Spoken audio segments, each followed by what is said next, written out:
Full tilt. I stayed frozen in a crouch, watching as sailors in all states of dress appeared out of nowhere, running and sliding down the deck. The Utah's bugler repeated the signal to abandon ship. "Come on!" cried the sailor Stanley had rescued. He sprinted out from behind the stack of timbers and tumbled down the tilting deck down toward the rail. Stanley stood to follow him. I was building up the courage to do the same when Brooks appeared. His white baseball uniform was ripped and smudged with grease and blood. "No, don't jump off that way," Brooks told Stanley. "If you don't swim fast enough, the ship will roll over onto you." My eyes went wide. How had I not thought of that? Usually, I was the first to imagine the worst thing that could happen.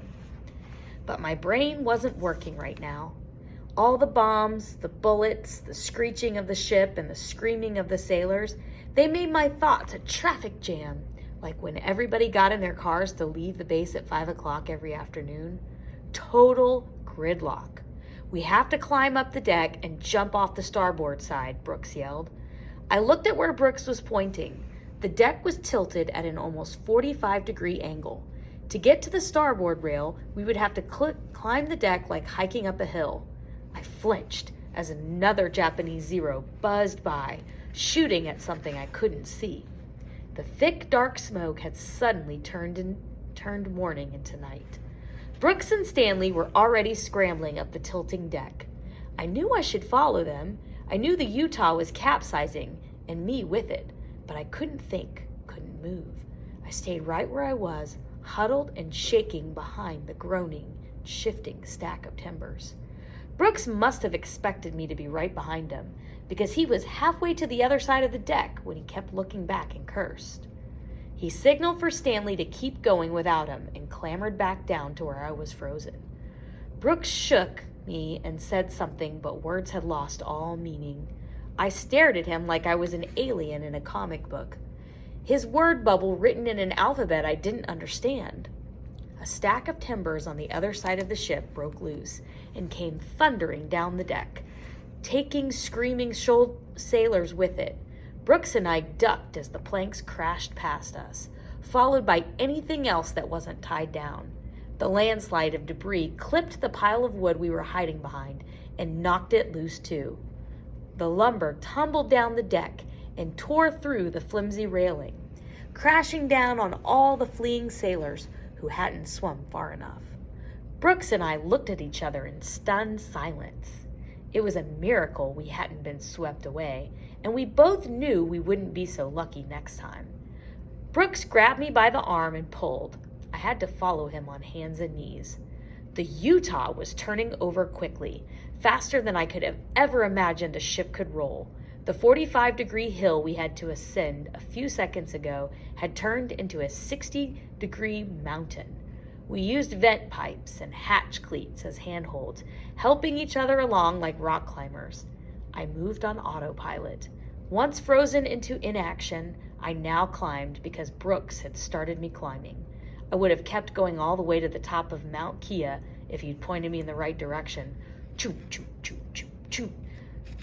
The wooden deck all around us exploded in a typhoon of bullets and splinters. I tried hopelessly to get small. The attacking Zero zoomed by overhead, and Brooks made a rude gesture at it. "Brooks," I said, "I hope you marry my sister." Brooks laughed once. "Me too, kid," he said. "And when we get out of this, I promise I won't waste any time asking her. But right now, we have to climb." We were climbing almost straight up by then. Further amidship, one of the cranes attached to the deck went crashing down with a howl of wrenching steel and screams. The conning tower groaned and bent. Boom boats came loose from their stations and spilled down the deck, landing smashed and broken in the water below. Everywhere I turned, there was something that could hurt me. Stanley was waiting for us at the top. He reached down to help Brooks, and Brooks pulled me with him. I grabbed on to one of the ropes in the starboard rail, happy to cling to it and never move again for the rest of my life. But the ship was still turning over. "We have to keep going over the side," Brooks said. "Yeah, that's going to be a problem," Stanley said. "Look!" I peered over the rail. but I couldn't believe what I was seeing. The Utah had listed so far that we wouldn't be jumping into the water. We'd be hitting the side of the ship that was usually under the water. Wait, the Utah was turning on its side, yes, but roll all the way over? Brooks was bonkers. The Utah was the size of an apartment building. It couldn't flip upside down, could it? The conning tower and the smokestack hit the water with a crash that made the entire ship shudder, and the superstructure with the bridge and control top started to sink. It was happening. Whether believe it or not, the Utah was going belly up. Go! Go! Brooks said, pushing Stanley and then me underneath the rail and onto the side of the sinking